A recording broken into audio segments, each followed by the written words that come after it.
Hello Sundar. யார் சிவா? சிவாவே தான்டா. எங்கடா? இப்பதான் ஊர்ல இருந்து வந்து சென்ட்ரல்ல இறங்கினேன். சரி, நேரா வீட்டுக்கு தான் வர போறேன். எங்க வீட்டுக்கா? ஏன்டா பதற? வா வா வா வா, இருக்கிற வீட்டுல. சிவா, நான் ஏற்கனவே ஒரு வாட்டி வந்துட்டு போனதா 10 நாள் உட்காட்டாரா போட்டு போனாரா.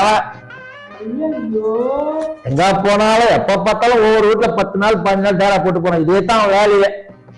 நம்ம என்ன பண்றோம், அவன் வரும்போது சண்டை போடுறோம். நீயும் நானும் நம்ம போடுற சண்டையை பார்த்து அவன் வந்துச்சு போயிடணும். அந்த அளவுக்கு பயங்கரமா சண்டை போடணும். புரியுதா சொல்றது? சரி, வந்து நிக்கிறோம். சுந்தர். வந்துயா? வா வா வா வா வா வா. இந்த பக்கம் தான் வந்தேன். உட்காரு உட்காரு.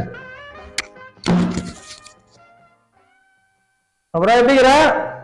நல்லா இருக்கேன். நல்லா இருக்கா? எப்ப கிளம்புற? எப்ப வந்த? காலையில் தான் வந்தேன். காலையில் தான் வந்தியா? என்ன விஷயம் வந்துக்கிறா? சும்மா தான். சும்மா தான் வந்தியா? எனக்கு எப்ப தெரியும் வந்தாலும் சும்மா தான் வரும், நல்லா தெரியும். ஃப்ரெண்டு வந்துக்கிறான், ஒரு காப்பி ஒன்று போட்டோம்மா. காப்பி தூள் இல்ல. காப்பி தூள் இல்லையா? நினைக்கிறேன் எப்ப பார்த்தாலும் காப்பி தூள் இல்ல, சக்கரை, டீ தூள் இல்ல, வாங்கி கொடுத்தது இல்ல.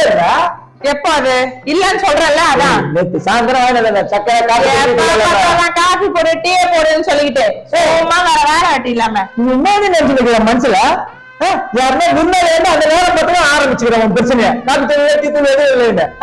நான் இது மாதிரி இந்த மாதிரிலாம் பண்ண நான் பொறுக்க மாட்டேன். அப்ப நடக்கிற வேற மாதிரி ஆயிடும். என்ன நடக்கும்னு கேக்குறேன். உங்கதான் கோபத்தை கலப்பாட்டா.